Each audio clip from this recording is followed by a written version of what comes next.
back to Les Schwab Tire Center's Outdoor GPS, presented by Fisherman's Marine and Outdoor. Now, it's real time. Welcome back, everyone. We're joined in the studio by Millard Hauser with Delta Waterfowl. Millard, it's nice to meet you, man. Yes, sir. Thank you. I know that I've walked by you. I maybe even shook your hand a couple of times there at the Sportsman Show. You've been there for quite a while. Last year, we had you folks in. We were talking about the same topic, right? An upcoming banquet. And these banquets, I'm sure that you're well aware, everyone. So let's just make sure it's clear. It's about money, okay? It's about getting people involved, having them join up and help with conservation. Okay, I'm looking at you under 30, okay? That's 30 years old. I'm looking at you, pay attention. We need your help. Turns out you're the least involved user group involved in conservation, which I thought was super interesting, but we'll get there because that is also building up very high their participation in the last handful of years, and I know you've seen it. Yes, but first and foremost, we're here to talk about that upcoming banquet. When is it? What can people expect? And really, what is it that they can learn when they're there? Sure. Yeah, we got a banquet on March 2nd. It's good. This is currently the biggest Delta Waterfowl banquet on the West Coast. You mentioned it's that. It's going to be at the Northwest interesting. Event Center here in Hillsboro. Dinner starts at 5:30. We'd love to have as many people there as we can. Yeah.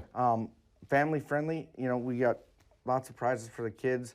We do something very special for the veterans that show up. Nice, This is a community-driven event. Sure. We want as many folks to show up as possible. March 2nd, 5:30 at the Northwest Event Center. You can find it on the link on deltawaterfowl.org under events or on our Facebook pages in the area for the Columbia River chapter.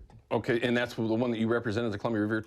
I'm the regional director, so I oversee all of Oregon, Washington, all right, and so we got the man himself here in the studio, and he just saw the information that you would need. If you all know that I love talking about conservation. I've worked at the CCA for well over a decade, and there's a reason for that, and others that I'm a member of, kind of because I have to. But in the end, it's for a reason. Conservation is something that is so overlooked when you're talking about enjoying our resource, right? Yes, it's managed by the state. Yes, it's managed in some ways. I'm just not going to say it. But managed in ways that might be a little bit questionable, okay? But you have to have organizations like Delta Waterfowl that help with that population even being there. Now, there's some things that are different about other groups that are out there that help with waterfowl. What is it that Delta actually does? Is there anything that you might say that you guys do that others maybe don't? Sure. So part of it is we are the oldest waterfowl conservation organization in all of North America. Older than DU. Founded in 1911. Right? Crazy. So we've been around a minute. Yeah, yeah. Right? Not only that, but we focus on very different things that other organizations don't, right? Everybody does great things for the ducks, sure, right? We are very focused on research, conservation, duck production, and hunter recruitment. Gotcha. So as far as duck production goes, we're out there putting up hen houses, nesting structures, things like that to get the ducks out of the weather, away from the predators. Yeah. Predation control is very important when it comes to duck production right now. 300 years ago, when we stepped on this continent, we immediately changed the landscape. Right now, we have to realize not all the cute and cuddly things out there are good for the other things out there, right? Predation control cannot be more important than it is right now. Yeah, and in so many different ways. And we talked about this prior to the show. We deal with this in the fishing side of things as well. Predation is rampantly out of control and not managed in any way, which is an absolute blunder by the folks that manage our fisheries here in the Northwest. Completely different story. But for ducks, they are so susceptible to predators of so many different types, from rats to raccoons.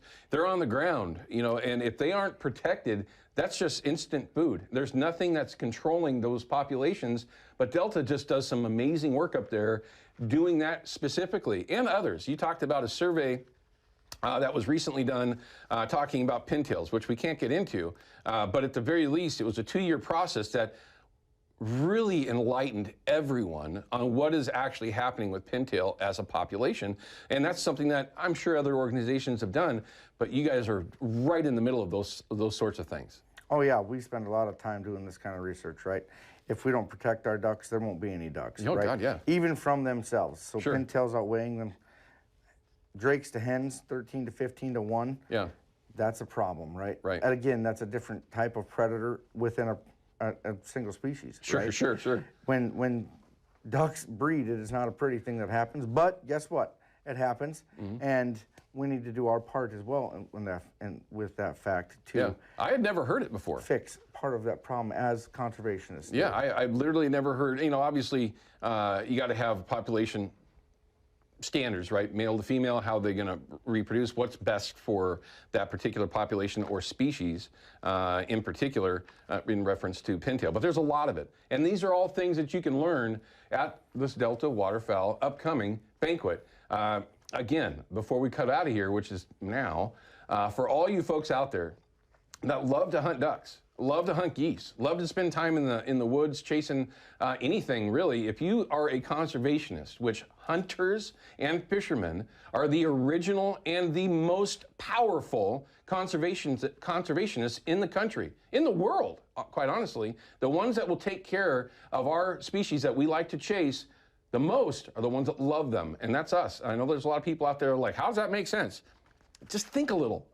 That's all we ask, is think a little. But there's some great reasons to join Delta Waterfowl. Head over to that banquet, and when you leave, you'll be a member, right? Correct, yep. Dinner comes with your membership.